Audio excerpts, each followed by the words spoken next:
Alright, so I'm going to start from this side. As you can see, I got more cardboard down.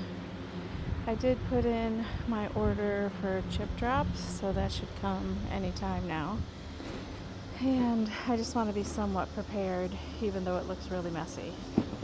I have gotten the butterfly bush in the ground, and as you guys can see, the mulberry is now growing much more.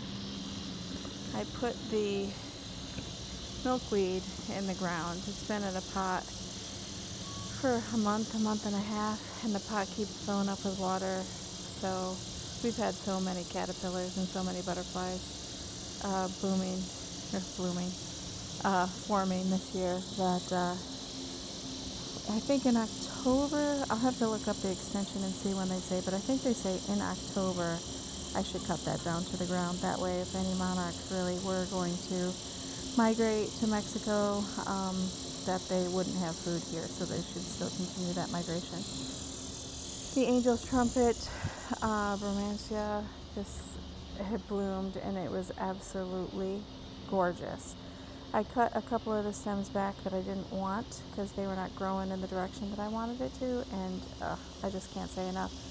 I need to get more wood chips and then do a collar around the back of it so that when it rains it holds more of the water. Right now it's just kind of it's a slope downward.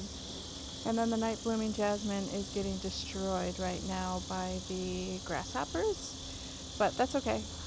It'll bounce back. There's no issues with that whatsoever. I got the Rebecca in the ground only because it's September. It's still blooming, and when it goes to seed I want it to just spread everywhere. This is the elderberry that I bought from the nursery. I got that in the ground today. And then I got two things of comfrey. They don't look great right now. At least this one doesn't look great right now because I had the woman who sold it to me just dig that one up out of the ground. So that literally is just transplanted 2 days ago into that pot. Doesn't really make a difference.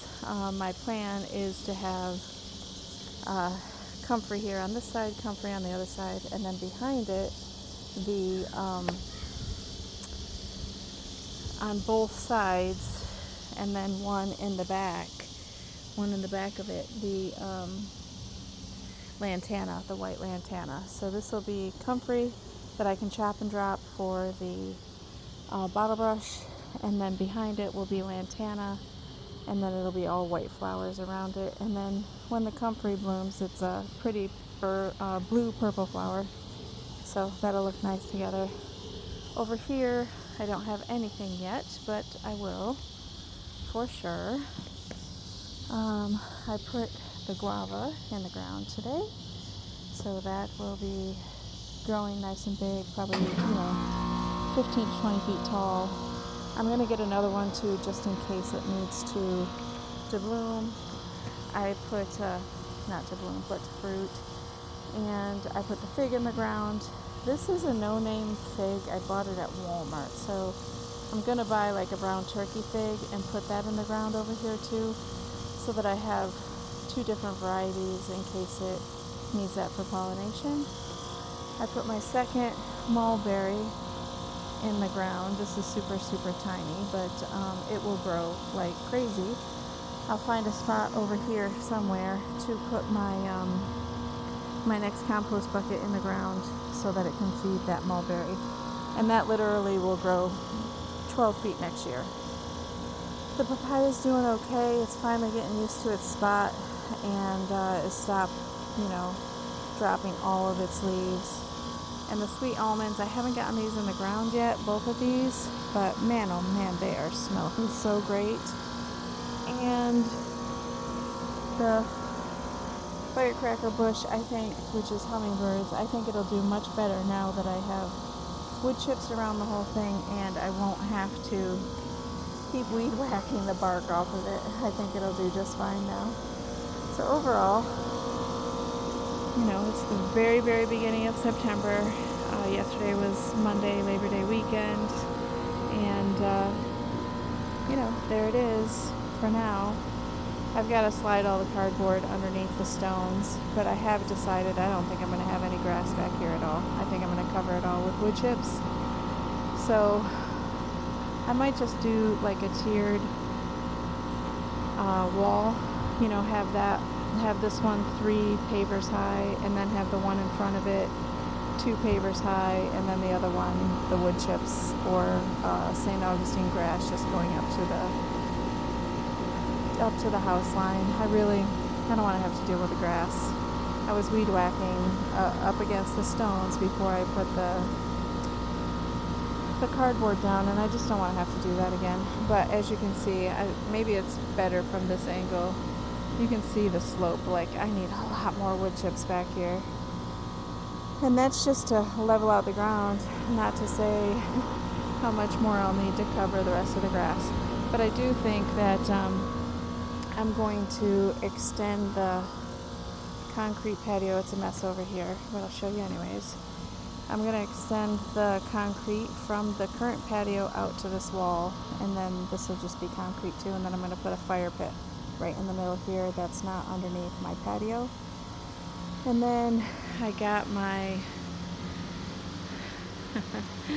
my staghorn fern tied to the concrete post out here, and I think it'll do just fine. My son and I put it up the other day. He held it while I wrapped it, and I had these on my pergola at the last house, and they attached themselves to the pergola just fine. And by the time I left there, they had, I don't know, grown 2,000 times the size that they currently were.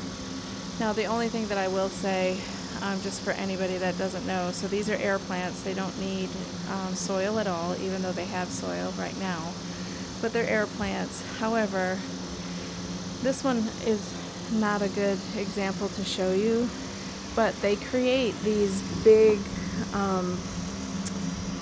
kind of shells around them, and then those kind of hold some water, and they also are a great house for bugs and things like that. So, you know, if you're thinking of putting them on a wood surface, you may get some bugs that, you know, harbor termites or something like that, which you might not want. Some of my planters I'm just moving around to start planting, and this is a sweet potato. As you can see, it's doing great. I have some ubes back here that I really need to get transplanted. That's that little purple flower, that's the ubes. So I need to get those in the ground, and those are, you know, a dark purple sweet potato, so they're purple inside and out. And then the basil is just taking off like crazy. And then those, God, I can never remember the name of them. They start with an A. I want to get those in around one of the trees as well. I just don't know which one, because I'm not done buying trees yet. So I need a couple more fruit trees back along the side, and I need probably another 3 or 4 elderberries. I want several different varieties just so I can pick and choose which ones I like the best. But for now, that's it. That is my back to Eden little tiny food forest that I have here in Central Florida. I think I'm zone 8B. I'm close to Daytona, so I'm not as far north as like Jacksonville or anything like that, so I should only have a couple frosts this year. I shouldn't really have to worry too much about frost, and I can cover everything with sheets and towels and stuff like that if I do. Anyways, hope you're all having a beautiful and blessed day. I'm going to go before the mosquitoes get really, really bad out here, and that development is almost completely finished across the street, so my tree is filling in pretty nicely right there, and I did plant some bamboo back there. Hope you all have a beautiful and blessed day. Talk to you later.